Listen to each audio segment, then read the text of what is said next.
Assalamualaikum warahmatullahi wabarakatuh. Kali ini Anak Lang akan membahas tentang pinguin.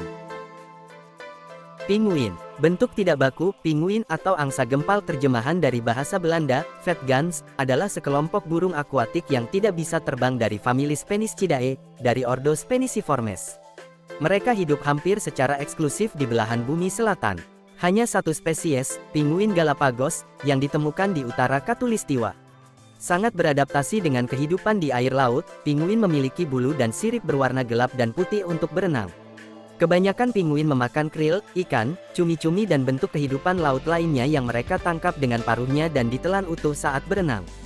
Pinguin mempunyai lidah yang berduri dan rahang yang kuat untuk mencengkeram mangsanya yang licin. Mereka menghabiskan sekitar separuh hidup mereka di darat dan separuhnya lagi di laut. Spesies terbesar yang masih hidup adalah pinguin kaisar Aptenodits forsteri. Rata-rata, pinguin dewasa memiliki tinggi sekitar 1,1 meter atau 3 kaki 7 inci dan berat 35 kg. Spesies pinguin terkecil adalah pinguin kecil Ediptula minor, juga dikenal sebagai pinguin peri, yang tingginya sekitar 30-33 cm atau 12-13 inci dan berat 1,5-1,3 kg. Saat ini, pinguin yang lebih besar umumnya menghuni daerah yang lebih dingin, dan pinguin yang lebih kecil menghuni daerah yang beriklim sedang atau tropis. Beberapa spesies pinguin prasejarah berukuran sangat besar, setinggi atau seberat manusia dewasa. Terdapat keanekaragaman spesies yang besar di wilayah subantarktika, dan setidaknya ada satu spesies raksasa di wilayah sekitar 2000 km selatan Khatulistiwa 35 juta tahun yang lalu. Selama Eosen akhir, iklim yang jelas lebih hangat dibandingkan saat ini. Daftar spesies. Pinguin Adelie Pygoscelis adeliae. Pinguin Magellan Speniscus magellanicus memiliki garis hitam yang membentuk kerah. Pinguin pelompat batu selatan Diptes chrysocam memamerkan jambulnya. Dua pinguin kaisar dan satu pinguin gentu di tengah. Jumlah spesies pinguin yang masih ada masih diperdebatkan. Bergantung pada otoritas mana yang diikuti, keanekaragaman hayati pinguin bervariasi antara 17 dan 20 spesies hidup, semuanya dalam subfamili Spheniscinae. Beberapa sumber menganggap pinguin sirip putih sebagai spesies Ediptula yang terpisah, sementara sumber lain menganggapnya sebagai subspesies dari pinguin kecil. Demikian pula, masih belum jelas apakah pinguin kerajaan adalah spesies terpisah atau hanya morf warna dari pinguin makaroni.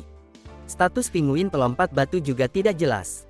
Anatomi dan fisiologi. Sayap pinguin memiliki struktur tulang umum yang sama dengan burung yang terbang, tetapi tulangnya lebih pendek dan kokoh sehingga dapat berfungsi sebagai sirip 1, humerus 2. Tulang sesamoid 3, radius 4, ulna 5, tulang karpal radial 6, karpometakarpus 7, falang, kulit pinguin yang tertaksidermi. Pinguin sangat beradaptasi dengan kehidupan akuatik. Sayap mereka telah berevolusi menjadi sirip, tidak berguna untuk terbang di udara. Namun, di dalam air, pinguin sangat lincah. Berenang pinguin terlihat sangat mirip dengan terbangnya burung di udara. Di dalam bulu halus terdapat lapisan udara yang terpelihara, sehingga menjamin daya apung. Lapisan udara juga membantu melindungi burung di perairan dingin. Di darat, pinguin menggunakan ekor dan sayapnya untuk menjaga keseimbangan saat berdiri tegak. Semua pinguin memiliki pelindung untuk kamuflase, yaitu, mereka memiliki punggung berwarna hitam dan sayap dengan bagian depan berwarna putih. Pemangsa yang melihat ke atas dari bawah, seperti seguni atau anjing laut macan tutul, mengalami kesulitan membedakan antara perut pinguin putih dan permukaan air yang memantulkan cahaya. Bulu gelap di punggung mereka menyamarkan mereka dari atas. Pinguin gentu adalah burung bawah air tercepat di dunia. Mereka mampu mencapai kecepatan hingga 36 km, sekitar 22 mil per jam saat mencari makanan atau melarikan diri dari pemangsa. Mereka juga mampu menyelam hingga kedalaman 170-200 meter, sekitar 560-660 kaki. Pinguin yang berukuran kecil biasanya tidak menyelam dalam-dalam, mereka menangkap mangsanya di dekat permukaan, dalam penyelaman yang biasanya hanya berlangsung 1 atau 2 menit.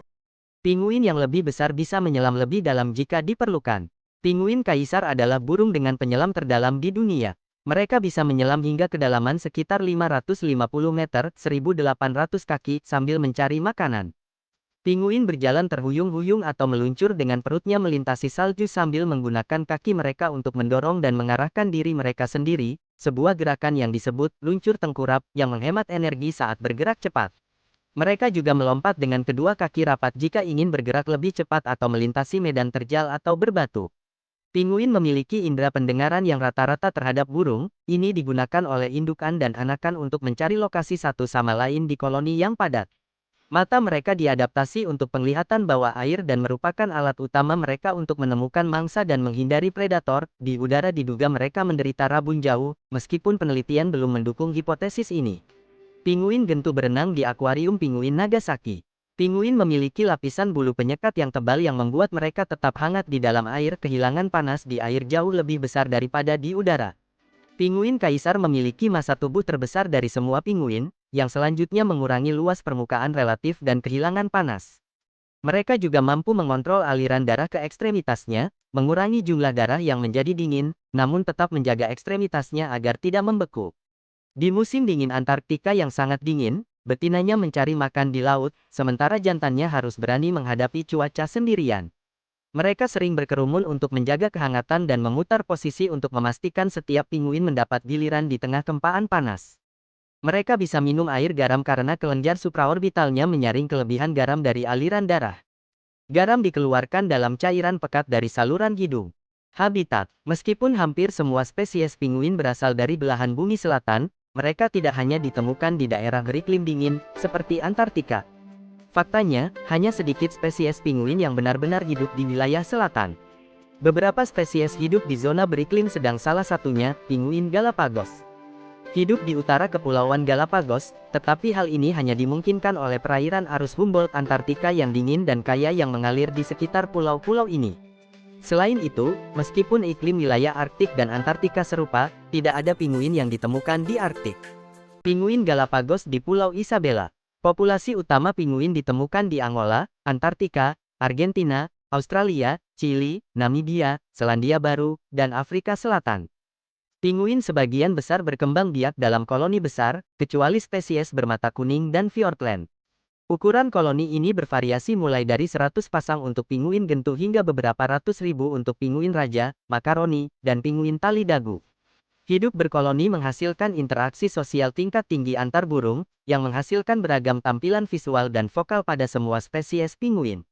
Tampilan agonistik adalah tampilan yang dimaksudkan untuk menghadapi atau mengusir, atau secara bergantian menenangkan dan menghindari konflik dengan individu lain. Pinguin membentuk pasangan monogami untuk musim kawin, meskipun tingkat pasangan yang berpasangan kembali sangat bervariasi. Kebanyakan pinguin bertelur 2 butir dalam satu sarang, meskipun dua spesies terbesar seperti pinguin kaisar dan pinguin raja, hanya bertelur 1. Kecuali pinguin kaisar, yang jantan melakukan semuanya, semua pinguin berbagi tugas pengeraman.